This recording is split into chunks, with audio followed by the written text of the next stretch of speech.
దేవుని పరిశుద్ధ నామానికి స్తోత్రాలు. ఈ రోజున మార్కు సువార్త 14వ అధ్యాయము. ఈ అధ్యాయంలో 72 వచనాలున్నాయి. మొదటి వచనం, 2 దినములైన పిమ్మట పస్కా పండుగ అనుగా పులియని రొట్టెల పండుగ వచ్చెను. అప్పుడు ప్రధాన యాజకులను శాస్త్రులను మాయోపాయము చేత ఆయన నేలాగు పట్టుకొని చంపుదుమాయని ఆలోచించుకొనుచుండిరి గాని. రెండవ వచనం, ప్రజలలో అల్లరి కలుగునేమో అని పండుగలో వద్దని చెప్పుకొనిరి. మూడవ వచనం, ఆయన బేతనియలో కుష్ఠిరోగి అయిన సీమోను ఇంట భోజనమునకు కూర్చుండియున్నప్పుడు ఒక స్త్రీ మిక్కిలి విలువగల అచ్చ జటామాంసి అత్తరు బుడ్డి తీసుకొని వచ్చి ఆ అత్తరు బుడ్డి పగలగొట్టి ఆ అత్తరు ఆయన తల మీద పోసెను. నాలుగవ వచనం, అయితే కొందరు కోపపడి ఈ అత్తరు ఈలాగు నష్టపరచనేలా. ఐదవ వచనం, ఈ అత్తరు 300 దేనారముల కంటే ఎక్కువ వెలకమ్మి బీదలకియ్యవచ్చునని చెప్పి ఆమెను గూర్చి సణుగుకొనిరి. ఆరవ వచనం, అందుకు యేసు ఇట్లనెను, ఈమె జోలికి పోకుడి, ఈమెను ఎందుకు తొందర పెట్టుచున్నారు, ఈమె నా ఎడల మంచి కార్యము చేసెను. ఏడవ వచనం, బీదలు ఎల్లప్పుడూ మీతోనేయున్నారు, మీకిష్టమైనప్పుడెల్లా వారికి మేలు చేయవచ్చును, నేను ఎల్లప్పుడూ మీతో నుండను.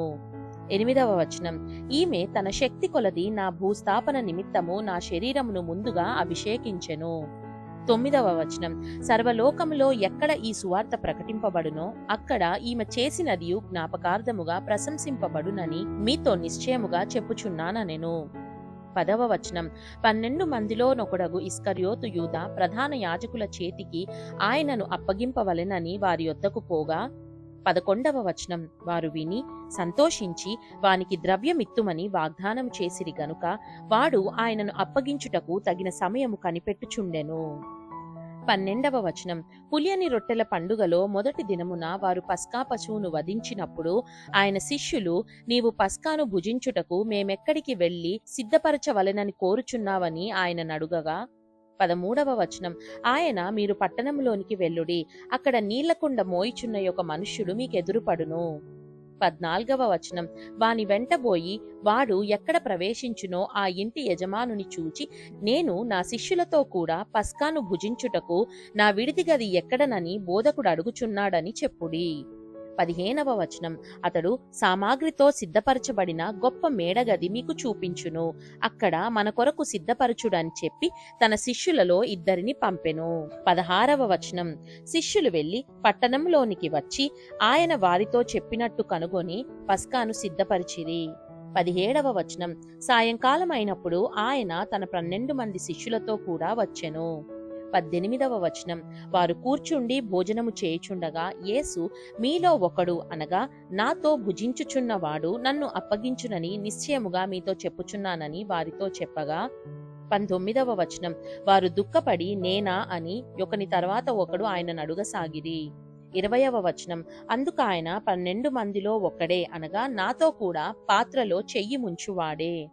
21వ వచనం, నిజముగా మనుష్య కుమారుడు ఆయనను గూర్చి వ్రాయబడినట్టు పోవుచున్నాడు, అయితే ఎవని చేత మనుష్య కుమారుడు అప్పగింపబడుచున్నాడో ఆ మనుష్యునికి శ్రమ, ఆ మనుష్యుడు పుట్టియుండని ఎడల వానికి మేలనెను.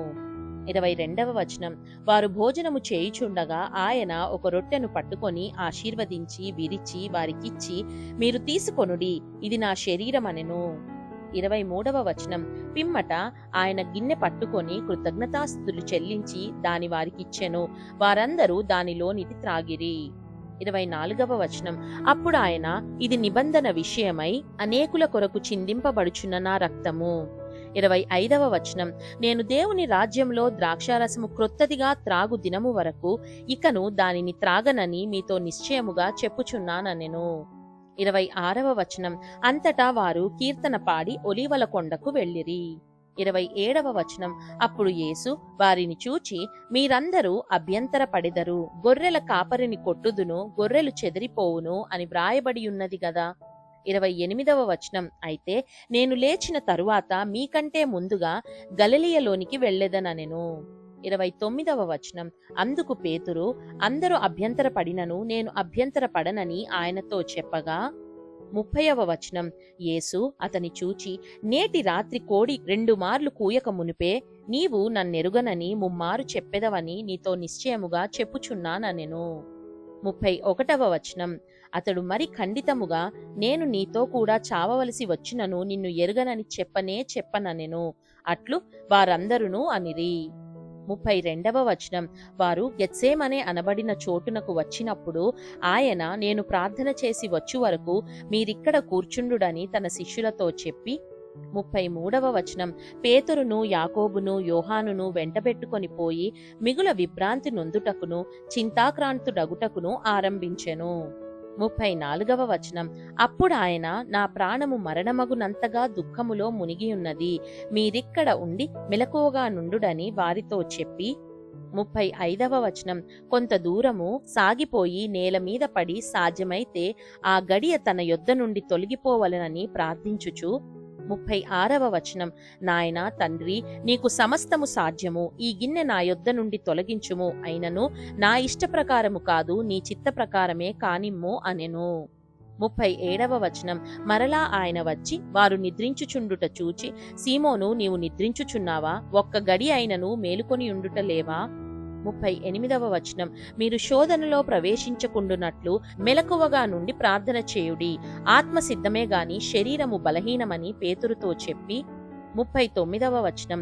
తిరిగిపోయి ఇంతకు ముందు పలికిన మాటలనే పలుకుచూ ప్రార్థించెను. 40వ వచనం. ఆయన తిరిగి వచ్చి చూడగా వారు నిద్రించుచుండిరి, ఏలయనగా వారి కన్నులు భారముగా ఉండెను, ఆయనకేమి ఉత్తరం ఇయ్యవలెనో వారికి తోచలేదు. 41వ వచనం. ఆయన మూడవసారి వచ్చి, మీరిక నిద్రపోయి అలసట తీర్చుకొనుడి, ఇక చాలును, గడియ వచ్చినది, ఇదిగో మనుష్య కుమారుడు పాపుల చేతికి అప్పగింపబడుచున్నాడు. 42వ వచనం. లెండి వెళ్ళుదము, ఇదిగో నన్ను అప్పగించువాడు సమీపించియున్నాడని చెప్పెను. 43వ వచనం. వెంటనే ఆయన ఇంకనూ మాటలాడుచున్నగా 12 మంది శిష్యులలో ఒకడైన ఇస్కరియోతు యూదా వచ్చెను. వానితో కూడా బహుజనులు కత్తులు గుదియలు పట్టుకొని ప్రధాన యాజకుల యొద్ద నుండి, శాస్త్రుల యొద్ద నుండి, పెద్దల యొద్ద నుండి వచ్చిరి. 44వ వచనం. ఆయనను అప్పగించువాడు నేనెవరిని ముద్దు పెట్టుకొందునో ఆయనే యేసు, ఆయనను పట్టుకొని భద్రముగా కొనిపోవుడని వారికి గుర్తు చెప్పి ఉండెను. 45వ వచనం. వాడు వచ్చి వెంటనే ఆయన యొద్దకు పోయి, బోధకుడా అని చెప్పి ఆయనను ముద్దు పెట్టుకొనగా 46వ వచనం. వారు ఆయన మీద పడి ఆయనను పట్టుకొనిరి. 47వ వచనం. దగ్గర నిలిచి ఉన్న వారిలో ఒకడు కత్తి దూసి ప్రధాన యాజకుని దాసుని కొట్టి వాని చెవి తెగనరికెను. 48వ వచనం. అందుకు యేసు, మీరు బందిపోటు దొంగ మీదికి వచ్చినట్టు కత్తులతోనూ గుదియలతోనూ నన్ను పట్టుకొన వచ్చితిరా? 49వ వచనం.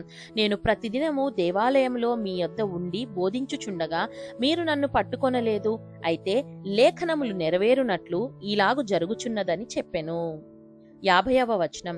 అప్పుడు వారందరూ ఆయనను విడిచి పారిపోయిరి.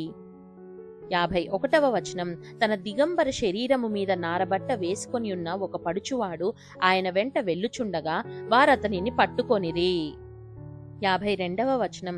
అతడు నారబట్ట విడిచి దిగంబరుడై పారిపోయెను. 53వ వచనం. వారు యేసును ప్రధాన యాజకుని యొద్దకు తీసుకొని పోయిరి. ప్రధాన యాజకులు, పెద్దలు, శాస్త్రులు అందరును అతనితో కూడా వచ్చిరి. 54వ వచనం. పేతురు ప్రధాన యాజకుని ఇంటి ముంగిటి వరకు దూరము నుండి ఆయన వెంట పోయి బంట్రౌతులతో కూడా కూర్చుండి మంట యొద్ద చలికాచుకొనుచుండెను. 55వ వచనం. ప్రధాన యాజకులను మహాసభ వారందరును యేసును చంపింపవలెనని ఆయన మీద సాక్ష్యము వెదికిరి గాని ఏమీయూ వారికి దొరకలేదు. 56వ వచనం. అనేకులు ఆయన మీద అబద్ధ సాక్ష్యం పలికినను వారి సాక్ష్యములు ఒకదానికొకటి సరిపడలేదు. 57వ వచనం. అప్పుడు కొందరు లేచి, చేతి పని అయిన ఈ దేవాలయమును పడగొట్టి 3 దినములలో చేతి పని కాని మరి ఒక దేవాలయమును నేను కట్టుదునని వీడు చెప్పుచుండగా వింటిమని. 58వ వచనం. ఆయన మీద అబద్ధ సాక్ష్యము చెప్పిరి. 59వ వచనం. గాని అలాగైనను వీరి సాక్ష్యమును సరిపడలేదు. 60వ వచనం. ప్రధాన యాజకుడు వారి మధ్యను లేచి నిలిచి, ఉత్తరమేమీయూ చెప్పవా? వీరు నీ మీద పలుకుచున్న సాక్ష్యమేమని యేసును అడిగెను.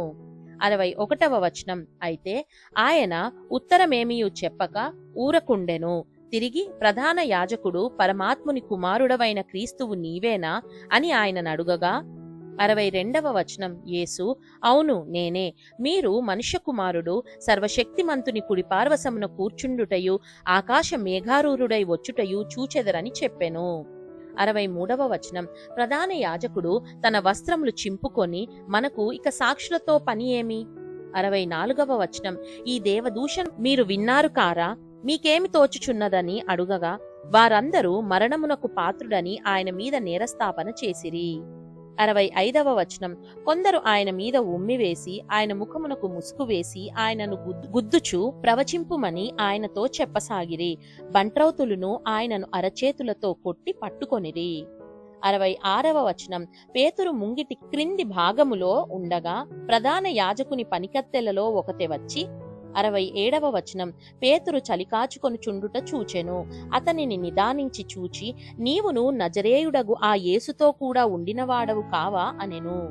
68వ వచనం అందుకతడు, ఆయన ఎవడో నేనెరుగను, నీవు చెప్పినది నాకు బోధపడలేదని చెప్పి నడవలోనికి వెళ్ళెను. అంతట కోడి కూసెను.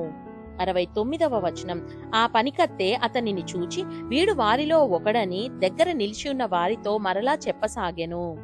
70వ వచనం అతడు మరలా నేను కాననెను. కొంతసేపైన తరువాత దగ్గర నిలిచియున్న వారు మరలా పేతురును చూచి, నిజముగా నీవు వారిలో ఒకడవు, గలిలయుడవు గదా అనిరి.